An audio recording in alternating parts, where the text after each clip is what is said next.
வணக்கம். தீபம் தொலைக்காட்சியின் காலை நேர பிரதான செய்திகள். இன்றைய விரிவான செய்திகளுக்கு முன் தலைப்புச் செய்திகள்.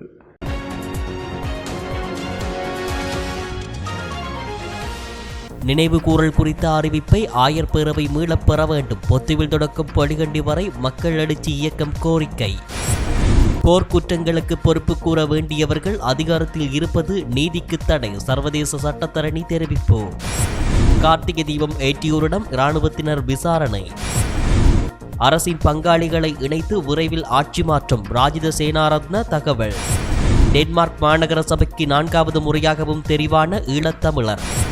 போரினால் இறந்தோரை நினைவு கூறுதல் தொடர்பாக வடக்கு கிழக்கு ஆயர் பேரவையினால் வெளியிடப்பட்டுள்ள அறிவிப்பை மீள பெற்றுக்கொள்ளுமாறு பொத்துவில் முதல் புலிகண்டி வரையிலான மக்கள் பேரெழுச்சி இயக்கம் கேட்டுக்கொண்டுள்ளது. இது தொடர்பாக அந்த அமைப்பினால் நேற்று மாலை வெளியிடப்பட்டுள்ள அறிக்கையில் வடக்கு கிழக்கு ஆயர் பேரவையினால் வெளியிடப்பட்டுள்ள போரினால் இறந்தோர் என்ற தலைப்பிலான அறிக்கை பல தரப்பினருக்கும் அதிருப்தியையும் கவலையையும் சந்தேகத்தையும் ஏற்படுத்தியுள்ளது. இந்த நிலையில் யாழ்ப்பாணம், மன்னார், திருகோணமலை, மட்டக்களப்பு ஆயர்களை பொத்துவில் தொடக்கம் பொலிகண்டி வரை மக்கள் எழுச்சி இயக்கத்தின் இணைப்பாளர்களான வேலன் சுவாமிகள் மற்றும் சிவயோகநாதன் ஆகியோர் சந்தித்து இந்த விடயம் தொடர்பாக கலந்துரையாடியுள்ளனர்.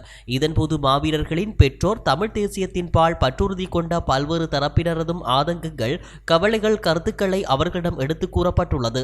அத்துடன் எதிர்வரும் 20ஆம் திகதி போரினால் இறந்தோரை நினைவு கூறுதல் தொடர்பாக வடக்கு கிழக்கு ஆயர் பேரவையினால் வெளியிடப்பட்டுள்ள அறிவிப்பை மீளப்பெறுமாறு அவர்களிடம் கோரிக்கை விடுக்கப்பட்டுள்ளதாக தெரிவிக்கப்பட்டுள்ளது.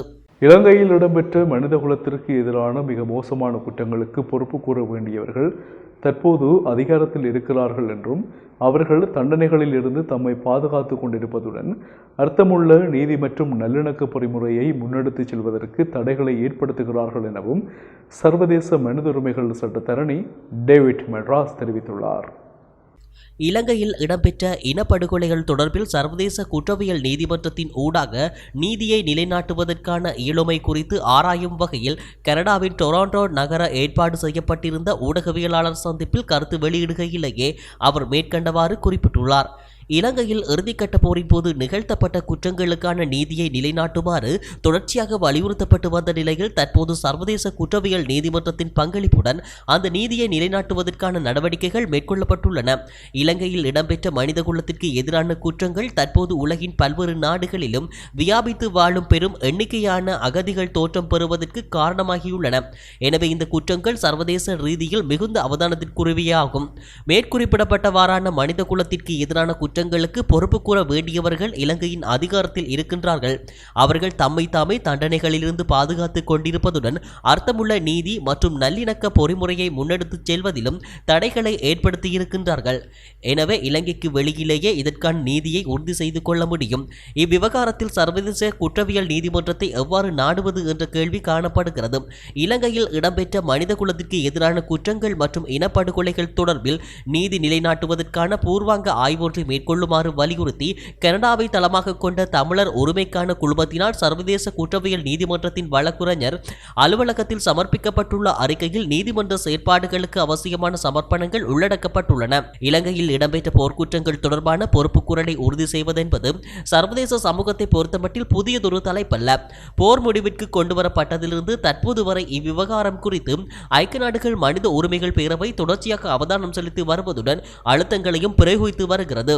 எனவே சர்வதேச குற்றவியல் நீதிமன்றம் மற்றும் ஐநா மனித உரிமைகள் பேரவை ஆகிய இரு சர்வதேச மனித உரிமை கட்டமைப்புகளையும் எவ்வாறு ஓரணியில் கொண்டு வருவதென்பது தற்போதுள்ள கேள்வியாகும்.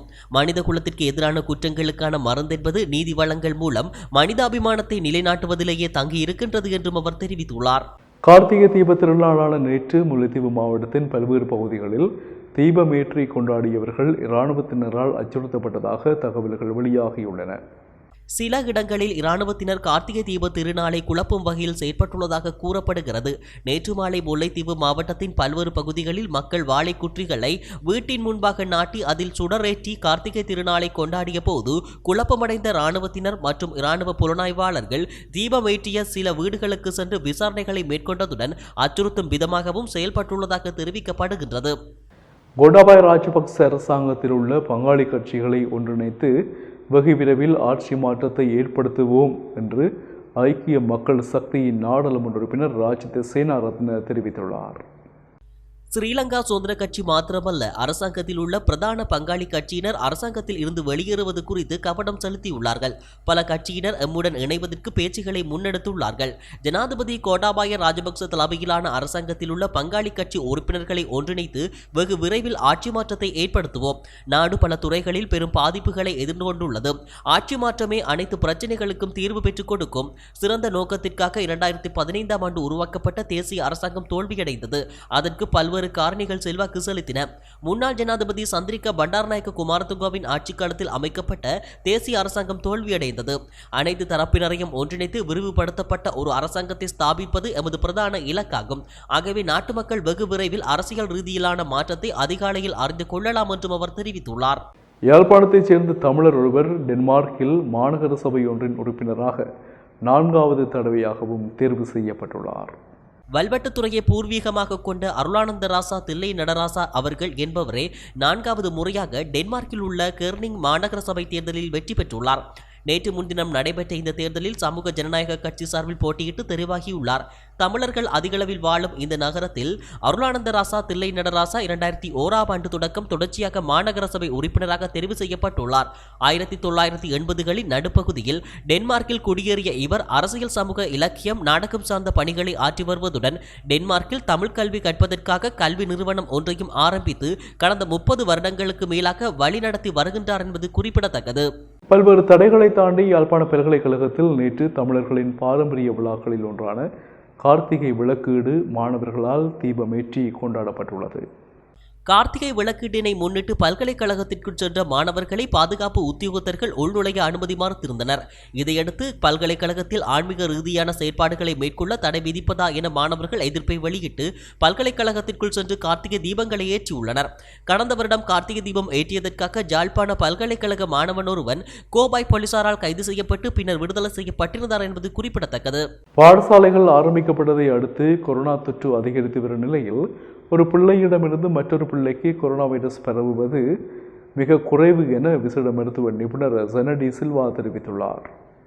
இது குறித்து கருத்து வெளியிட்டுள்ள அவர், பிள்ளைகளுக்கு எந்த நேரத்திலும் கொரோனா வைரஸ் பரவலாம். பாடசாலைகளை மீள ஆரம்பிக்கப்பட்டுள்ளதால் பாடசாலைகளில் கொரோனா வைரஸ் தொற்றுக்குள்ளான மாணவர்கள் இனங்காணப்படலாம்.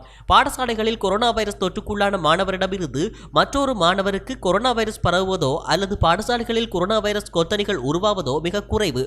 பிள்ளைகளுக்கு கொரோனா வைரஸ் தொற்று பரவும் போதும் அந்த வைரஸானது மற்றொரு பிள்ளைக்கு பரவுவது மிகவும் குறைவு என உலகில் மேற்கொள்ளப்பட்ட ஆய்வுகளில் கண்டுபிடிக்கப்பட்டுள்ளன. அதேபோல் உலக சுகாதார நிறுவனமும் பிள்ளைகளிடமிருந்து மற்றொரு பிள்ளைக்கு கொரோனா வைரஸ் பரவுவது மிக குறைவு எனவும் அறிவுறுத்தி உள்ளதாகவும் அவர் தெரிவித்துள்ளார்.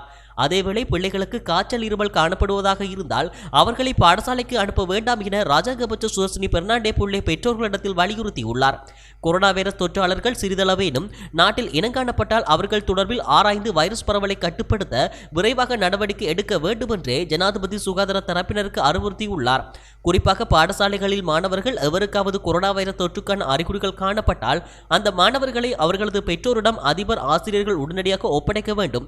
பிள்ளைகளுக்கு இருமல், காய்ச்சல் காணப்படுவதாக இருந்தால் அது கொரோனா வைரஸ் தொற்றுக்கான அறிகுறியாக இருக்கலாம். அவ்வாறான அறிகுறிகளை கொண்ட பிள்ளைகளை பாடசாலைகளுக்கு அனுப்ப வேண்டாம் எனவும் அவர் வேண்டுகோள் விடுத்துள்ளார். போர் வெற்றியை நினைவுகூரும் வகையிலும் போரில் உயிர் நீத்த படையினரை நினைவுகூரும் வகையிலும் அனுராதபுரத்தில் அமைக்கப்பட்டுள்ள சந்தேகருசேய சைத்ய என்ற விகாரை நேற்று மாலை திறந்து வைக்கப்பட்டுள்ளது.